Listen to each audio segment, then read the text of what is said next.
the tape for this, our main event of the evening. We introduce the champion, Chris, the West Side Strangler Brennan. Let's get it on!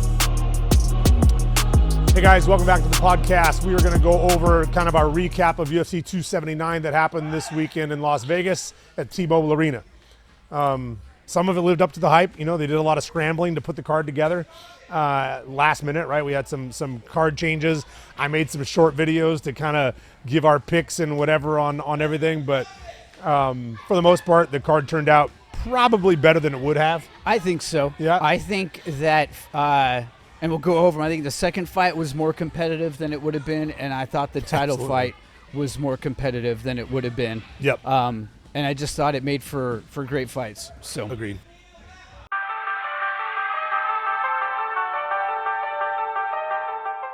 First one, we'll talk about Li Jingliang versus Daniel Rodriguez. This one went all 3 rounds. It was a split decision that went to Rodriguez. Yep. It should not have. I was going to ask about that. Felt like the scoring. I mean, it was a close fight. Yeah, it was close, but not that close. Why did you like Lee? What did you? I thought he landed better. I thought he landed more. I thought he. He's tough, man. So not to take anything away from Daniel Rodriguez, looking at him, if you stereotype what he looks like, I was expecting wild overhands. I was expecting a little bit of a brawler. He actually fought very straight punches, very technical fight.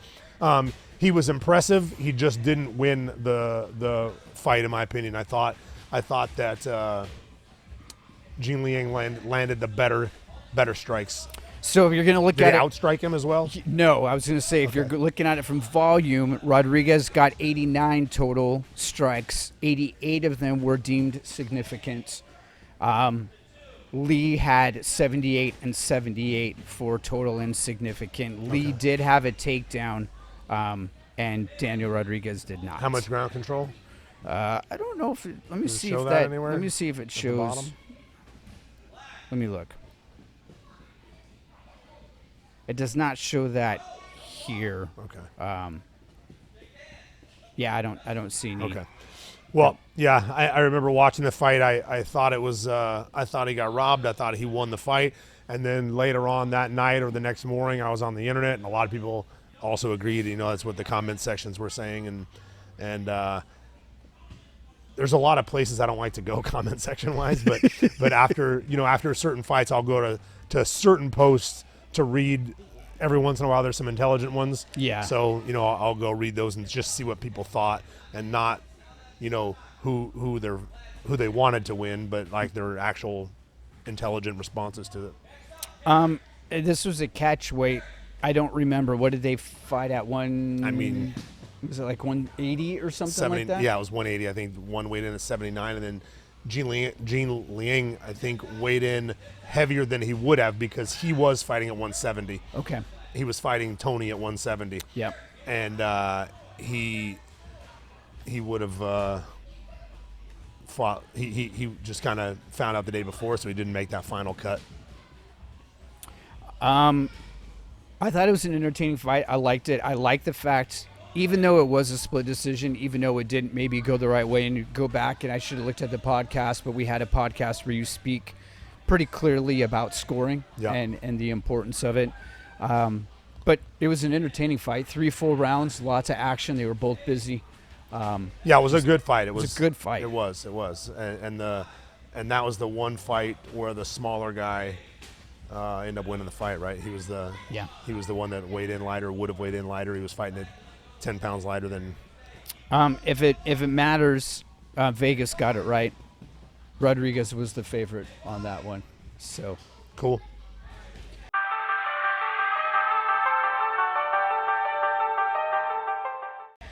All right, this fight did not last long. Moving into Hamzat and Kevin Holland.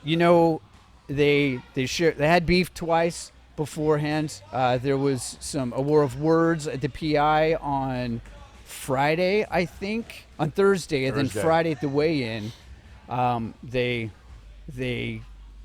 went after it, and I really liked your comments last time we met, talking about how it showed that Dana didn't have a lot of control, and that he didn't show control. How's that? Right. It showed that he didn't.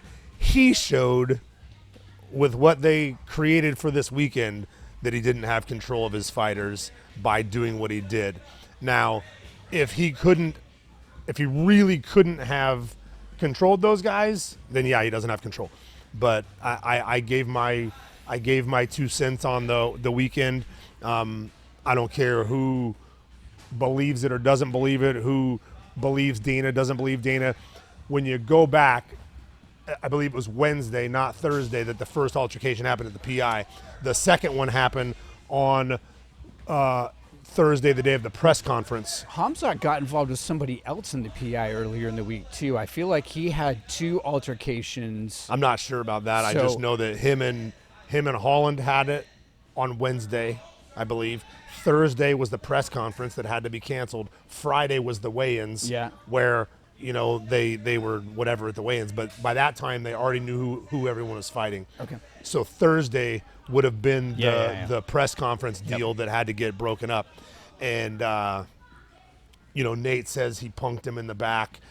Hamzat, I don't see him punking Hamzat. And Hamzat said the same thing, that he punked them in the back. What does punk them in the back? What does that mean? Like in the back where all the altercation happened. Yeah. And then Dana goes on, numerous guys were physical in the back. Okay.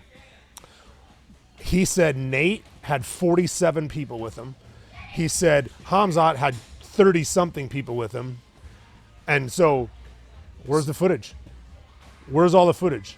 Where's all the cameras that have all the footage of that scuffle? Because if there's that many guys, don't tell me there's not one jackass standing there with a camera filming. Nobody has cameras on him. I don't know. Right. So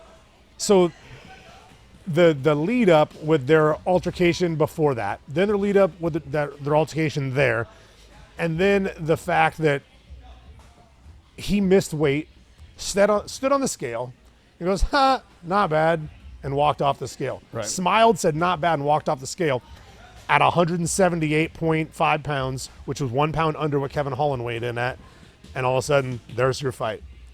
Yeah. And then Nate and Tony make their weight, and there's a fight.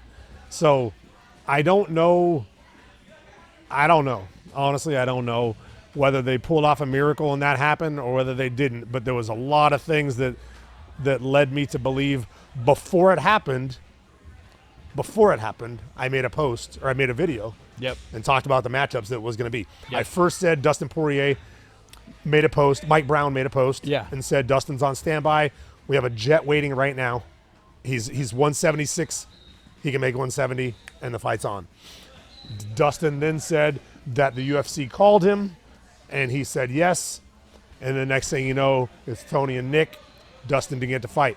But in the video that I made, I said, if not Dustin, they're going to put Tony and Nate together. They're going to put Hamzat and Holland together, and they're going to put Rodriguez and Lee together, and bam, there's your card. That's exactly what happened. And I said beforehand, when I made that, I said, because of what happened on Wednesday and what happened on Thursday, here's a perfect storm for them to now have this, card come together that way. Were you surprised at, so getting into the fight itself, submission 2 minutes and 13 seconds in the first round. At the 2 minute, 13 second mark, I guess is the way to say that. So he's a punk for sure. Who? Hamzat? Yeah. He's tough. He's he's a stud. He's awesome. He's great, whatever. But he definitely became the heel of the UFC this weekend. Yeah. And doesn't mind. But in taking the fight, Kevin came out to touch gloves, and he put his hand out like he was going to touch gloves, and dropped his hand and shot. It is what it is. When I fought Joe Stevenson, we had bad blood. He came out and was in a stance like this, and I thought he was like coming out in like the old Gracie stance, and I smacked his jab down and punched him in the face, and the whole crowd booed. As they booed, I realized, oh man, crap. He must have been trying to touch my glove. And I would have touched it. I was, I I would have touched gloves, but I didn't think that that's what he was doing. Hamzat knew exactly what he was doing and took that shot and then jumped on him. So we never gave him a chance, but the chance is before that happens. It's legal. It's not illegal. You got to be on protect yourself at all times. At all times. I mean, look at that Mayweather knockout. You remember that one when the guy looked to say something to the ref and bang, bang, bang, when Mayweather knocked him out. And I was like, man, that was so dirty. That was so dirty. But it was legal. The stats are irrelevant. One significant strike for Hamzat. Yeah. 2 takedowns, 2 submission attempts. He did end up getting him in a darce. Right. Dissect a darce for me. For those who may not be familiar with it, what is it and how does it differ from a guillotine? So more differs from a anaconda. The anaconda or darce are the exact opposite and look the same. They look similar. Guillotine is from the front, a front choke as the guy shoots in. A darce, so what he did, he circled behind and set up what is called a Bravo choke. And a Bravo rolls the guy under from his knees from turtle and basically puts him on his back. And as soon as he did that, he punched his arm through, grabbed his bicep, locked up the choke. And then from that point, Kevin did a good job defending it, 3 or 4 times, and then he finished the last one. But like I said, in the original podcast we did, there are guys who are jiu-jitsu black belts, and there are guys who got their black belt by winning fights. Yeah. That has nothing to do with jiu-jitsu, right? Okay. And so, not to talk trash on Kevin Holland, he's one of those guys. He's not going to go compete in a who's number one or a fight to win against somebody and win. That competes regularly, and that's fine. But an anaconda goes from the head to the armpit, and your hand is on the outside of the arm. Okay. A darce goes from the armpit to the head, and it's finished that way. So it's just the exact opposite of an anaconda. Again, the anaconda goes from the head, where you would start a guillotine, to the arm side, block the arm in, grab your arm, and basically roll to your side and walk your hips into them. A darce is going to go from the armpit side, come out by the head. You get your hands together, lock it up, get to your bicep. Yeah. And then again, you're going to dump them to their side and then punch your arm shoulder deep to get further in so you get your bicep. And then I like to walk them toward their back a little bit and so I can get my hips heavy on them. A lot of guys will roll to their side. Lucas rolls to his side a lot and walks into them. It's Luke actually hits his darce almost from an anaconda position, the way his hands are. He gets his hands so far through that it looks like an anaconda. And the night he won, that it looks like a darce, he anacondaed a guy, Matt Skibicki, like 3 fights ago. And Josh Thompson, McCarthy, everyone was calling it a darce. And it was an anaconda, but it was just the way his hands finished. Did you learn anything about Hamzat's ability to fight in this match? Yeah, I learned, and I've talked to multiple people about this that aren't swinging from the Diaz bros. He'd have done the same thing to Nate. I would bet my house that he submits Nate. He taps Nate. Yeah, Nate's a jiu-jitsu guy. Yeah. Nate's got, a handful of submissions. A lot of 9, I think. Yeah, he's got 9. And I guarantee you that guy ragdolls him. And that's, when the fight's over, Nate retires from the UFC for a while and starts talking more trash on Hamzat. It's because he doesn't have to fight him. Yeah. That guy, afterwards, he's like, scared, newbie, whatever. Like, they asked him what he thought of his fight in the press conference, and he talked trash on him. He would ragdoll him without getting punched. Yeah. I was shocked at the pace of Hamzat. He was just... Yeah, he was moving so quickly, and it makes me wonder. Kevin Holland was just like, "Wait, what just happened?" Yeah. And the next thing you know, 30 seconds into the fight, Hamzat's on his back, and Kevin's looking around, going, "What just happened?" Yeah, it was like, he didn't waste time. Nope. Got right to it. I think it was cheesy the way he got it. It was dirty, but he did it. It was legal, and you got to be able to respond from that. Kevin had a couple of nice Grambies to get out of there, like real nice Grambies to get out of there. Yep. And got out for a second, and then he'd be right back on it and right back on it. He was relentless. Hamzat's for real. I mean, we knew he was. Yeah, but we knew he was for real once he beat Gilbert Burns, right? Like, Yeah. and he went to war with Gilbert, and that's when we got to find out what he was really all about. You know, he didn't just run him over. You know, it was a great fight. He got beat up a lot. He got hit. You know, and got to see what he was all about. Gilbert Burns is phenomenal. I don't want to not or to take anything away from that, but it almost feels like maybe we learned something about Gilbert Burns after this fight, seeing what Hamzat is doing. Absolutely, and how far, absolutely. Like, I mean, we saw him fight Kamaru Usman as well. You know, he ended up getting knocked out, but it was a good fight up to that point. We knew Gilbert Burns was good, but watching it now and putting it in context, I think it also elevates Gilbert Burns in people's eyes and his ability to stand in war with somebody who's pretty phenomenal. Yep, agreed. All right, so Hamzat's got to be. I mean, when you start looking at challenging for I think Usman's looking for 205. Yeah, right. Before the new rankings haven't come out yet, so at the time that we're recording this, Hamzat's 3, Covington's number 2. Usman's number 1. Leon Edwards, of course, is the champ right now. I would love to see him fight either of those guys just because I want to see what his wrestling stacks up against those, what it stacks up against Colby's college-level wrestling and Usman's college-level wrestling. I don't know on paper what Hamzat's done wrestling-wise. They say he wrestled freestyle since he's 5 years old or whatever, 4 years old. But I don't know what he's done against who to see how it compares.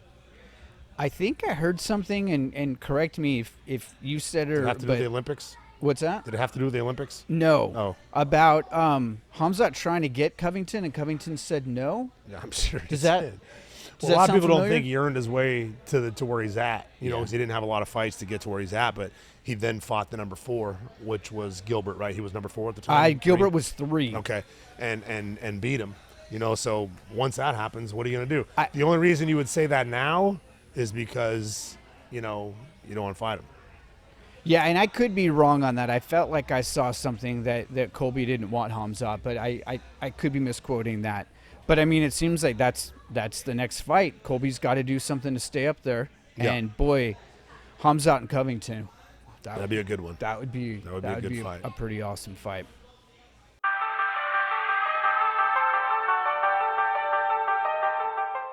Well, that takes us then to the final fight of the night of Nate and Tony. Nate won a performance of the night check on this. There were actually 3 of them on the main card that were issued, and Nate got one of them against Tony. Impressions on the fight? What'd you see? So Tony's so weird, man. He fights so weird. Like, he was giving up his back by missing elbows, throwing wild elbows and giving his back. Looked like he was falling over, half the time. It was just you saw 2 guys that were 10 years past their prime fight. Yeah. And it was a good fight for the fans. But anybody that stands there and be like, man, that was a technical whatever fight, they're fanboying. Like, and I've never been a fan of Nate, so to be honest, I've never been a fan of either of them. But Tony Ferguson deserved a title shot long ago. He went on a run that was like nobody else would have not gotten a title fight at that point in time, and he didn't get it for whatever reason. And then him and Khabib had their 5 fights fall out. But Tony's a stud, or was. He's definitely not anymore. And he's on a 5-fight skid now. And he's got the worst CTE you can imagine. He's standing in the cage after his 5th loss in a row saying, I'm back. I'm back. I'm back. And I'm like, bro, are you kidding me? That's exactly what we were talking about. Like, what are you talking about? You're back. Yeah. You're back on your 5th loss in a row. Like, stop it. Yes, you've fought great guys. Yes, you're losing to great guys, but you're not great anymore, and you're going to continue to lose to great guys. Unless you want to jump further back in the roster and start fighting some guys, but then you're going to run into young guys that have a lot of gas and they're ready to go. So I don't know, man. I just think I was hoping to God that both of them, or at least one of them, would have sense to give a retirement speech when the fight was over. And Nate went on to talk about taking over another sport, which is going to be boxing. So, number one, he's talking about Jake Paul. If he beats Jake Paul, that's not taking over boxing. Number two, I do not see him beating Jake Paul. Many people that love Nate Diaz, Jake Paul knocks him out in 3 or 4 rounds. I guarantee it. Doesn't Jake Paul outweigh him by like 40 pounds? No, Jake weighs in at 179, maybe 189, but 179. I thought he was in the twos, but okay. Nope. Okay. Jake's got Anderson coming up, and the weight is 89. Okay. And so we'll see what happens with that fight. He's got to get past Anderson. He possibly could get past Anderson, but Anderson's got a much better chance of beating him than all the other guys that fought him. I'm not a Jake Paul fan, but the guy can box. Yeah. He trains his butt off every day. He's got good coaches. He works his butt off, and he hits hard. Like, he hits hard. Did you see what he did to Tyron Woodley and to Ben Askren? Yeah. Like, they got slept like nobody in MMA has ever slept either of them. Well, besides Masvidal's knee. Yeah. Masvidal's knee, but he hits hard, and he can box. The Woodley one, there's a lot of people talking about that where it might have looked like Woodley dropped his hand just as that was coming in, and I don't know if... Bro, it had to be millions of dollars to let somebody hit me as hard as that dude hit Tyron Woodley, because Tyron still got a headache from that. Like, that was a hard punch, you know? So I don't know what the BS is between all that or not, but I believe firmly that Jake Paul beats up Nate Diaz if they fight in boxing. Where are you getting wind that reference was to Jake Paul? Is that they've been talking back and forth, trying to fight each other, and he's been begging the UFC to let him out of his contract to go fight Jake Paul. And so now, because they waited, Jake Paul's now fighting Anderson. I bet Jake Paul is wishing that he waited a little longer and got Nate. Yeah. So he probably would have rather gone Nate than Anderson. Oh, of course. That's definitely the step, the stepping, the way it should go. Yeah, for sure. So again, man, I'm not hating on them. I'm just a realist. Like, I'm watching the fight, not like, oh my God, it's Nate. Oh my God, it's Tony. I'm watching the fight as a person that knows how to fight, that knows what a good punches look like, that knows what, like, I've got purple belts that could have choked out Tony on that shot, right? Like, Nate didn't do anything special. He literally fell down, missed the guillotine, sat up, grabbed it again because Tony didn't defend it, and wrapped his elbow over and finished a nice high guillotine. And there was nothing special. Like, Tony didn't move. His head hit the ground. He stayed right there. When he started to come up, Nate readjusted and sat down and finished a guillotine. Tony didn't try to jump. He didn't try to roll. He didn't try to do anything. He was beat up, tired. Was the tap appropriate in time-wise? Do you think that he... I'm sure he was choking. Okay. I'm sure he was choking. He just didn't do anything to defend it. Yeah. Like, he didn't do anything. Like, you can't say, man, that was a great guillotine by Nate, because Tony didn't do anything with his hands to get out. He didn't roll. He didn't do it. Like, you typically would roll right away, and he didn't roll. And that's the first sign of, a guillotine's tight, when the guy gives up position to get out. Yep. And he didn't. The funny thing was, I don't know if you saw any of the screenshots, but Nick and Nate are from Stockton, 209 area code. He guillotined him at 209, and everyone freeze-framed and circled that. It was like, did he really just guillotine him at 209 and get up and walk out of the UFC? That is hilarious. Yeah, I mean, they both have done a lot for the sport. They both fought a lot of guys. They both beat a lot of guys, but they both lost a lot of guys. Me and Nate, the night of the fight, had the exact same record. We were 21-12. And 21-13, I think. And we had the exact same record. He's fought some guys, obviously, that were great. At the time, I fought some great guys. I fought Milicic, who's a 5-time champion. I fought him 3 times. Sure. Right? So there's 2 of my losses right off the bat. I fought a lot of really good guys. Gomi. So his record is, and I don't have a great record. I got a tough record. I've got the best part about my record is I have 21 wins, 19 by sub, 18 in the first round, right? So that's my claim to, like, I had a crazy sub record, and that's great, but I had a lot of losses. Sure. And so did he. The thing that everyone loves about him, number one, he smokes weed. Number two, he'll fight anybody, anytime, which is great. Yeah. And and they make a spectacle of things. They get in fights in the cage afterwards. They get in a fight in the hospital afterwards. They've done some things that the regular people in the street, the fans, love it. You talked about Tony's 5-loss skid. Yeah. And it's Nate Diaz, Michael Chandler, Dariush, Oliveira, and Gaethje. Studs. Again, yeah, all of them are studs. But who's he going to fight? That's what I was just going to ask.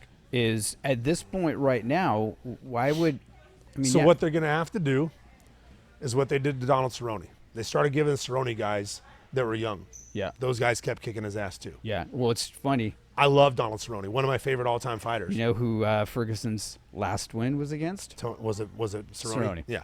So 19, 3 years ago. But they started giving him guys that he had a chance, but even then he didn't really have a chance. He was fighting guys that were young up-and-comers and they were hungry, and they beat him. And then he started taking the novelty fights, against Conor and trying to get the money. Yeah. And which is cool. He earned it. He deserved it. Yep. Tons of bonuses and whatever. But I don't know who Tony fights because Chandler just came over from Bellator, right? He was 1-2 in the UFC when he knocked out Tony. Okay? 1-2. And so that's the guy that Tony got knocked out by, who's, ranked in the UFC. I don't know what the top 5 look like, 6 look like, but saying I'm back and he wants to make a title run, like, bro, you can't make a top 10 run. Top 5. So remember the title's vacant right now. Yeah, for a minute. So your top 5 are Oliveira, Poirier, Gaethje, Makhachev, and Chandler. With Dariush right next to it, Fizaviv after that, and then RDA. So that's what your top 8 look like right now. Yeah. And I don't know that he's not fights. beating anybody. No. He's not beating anybody there. Nope. So no, he's I know they would never cut him, right? They're never going to cut him. He's done too much for the sport. He's won, whatever. They're never going to cut him. So it's not like he's going to go somewhere else and fight. But again, who are they going to give him? Well, say they give him somebody he can beat and he beats him. Then who are you going to fight? So you mentioned that with Cowboy, once things started kind of declining for him, they gave him some of those novelty fights. Yeah. Tony's ranked 11. Conor's ranked 12. Now Conor beats his ass. I'm positive. Yeah. I'm positive that he does. Yeah. Yeah, I mean, that's my – I don't know. To be honest, dude, I don't know if Conor can fight one round now. He's so giant. I also heard a rumor that he's not in the USADA pool right now. That's not surprising. I mean, are you surprised? He just went from whatever weight he was to this fat-faced, giant that he didn't have cardio when he was at 145 or 155. How's he going to have cardio what he looks like now? So I don't know that if he's able to fight a handful of rounds, I say he beats Tony up real bad. But I don't know what that's all about. Plus, I don't know if there's money in that for Conor anyway, to be honest. Yeah. Total strikes. Nate had 101. Tony only had 80. Tony's spinning back fists. I mean, you mentioned that a number of times. And then I made note of Nate just disengaging, walking away from him, leaning up against the fence. So they do that first of all, that's the first time I really seen Nate tired. He was tired. And everyone's like, no, he was tired. And so that was weird. But he was disengaging, leaning over the fence, talking to the crowd. Nick, I don't know if you ever saw Nick fight Anderson Silva. Nick laid down in the middle of the octagon, put his hand right here. And there's memes that say, if you've ever thought you were high, no one's ever been as high as Nick Diaz was when he fought Anderson Silva because when he did that. And it's hilarious. But they do that stuff, you know what I mean? And so his disengaging, he hates to chase people. Both of them do, and they make fun of him for running out. But, who's going to stand against the fence and just let someone go to – of course you're going to circle out. If you walk them down, of course they're going to circle out. So they make fun of him and laugh and point at him when they land a good punch. It's all theatrics, They're wasting energy. They're wasting whatever. He hurt Who's the champ? Oliveira? No, at 70. Oh, 70. Usman? No, No. just beat him. Hold on. Oh, Leon Edwards. He hurt Leon Edwards in the 3rd round, and he pointed at him and kept laughing and pointing at him. Bro, he was barely standing. He was hurt. He had a chance to beat that guy. Yeah. And pointed at him and laughed and didn't beat that guy. It is what it is. Like, I've never been a fan. I've never been a fan, and I'm not a hater. I know they're good, but I'm just not a fan of. It's like BJ Penn. You know, BJ Penn had the potential to be one of the greatest guys. His fans think that he still is the greatest guy. I'm just a realist. I'm watching the guy. I know he's very good, but he also has a gazillion losses. You know, so there's just nothing. Once you get to that point when you're doing that, there's nothing special anymore. Next 2 UFCs that are coming up are going to be lights Bangers. out. Yes, bangers. I am so stoked for those. UFC 280 is going to be great. I believe that's Oliveira and Makhachev, I believe.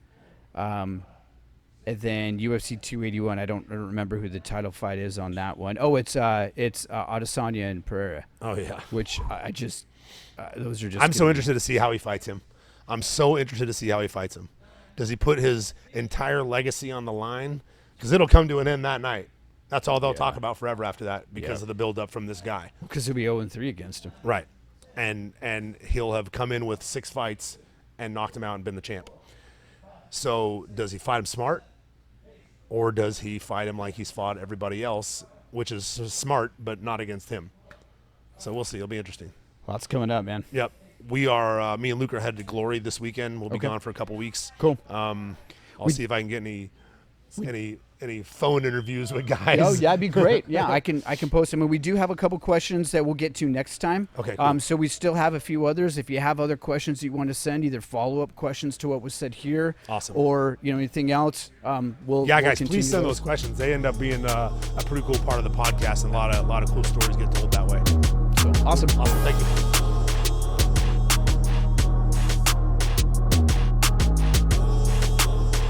It is all over, just like that.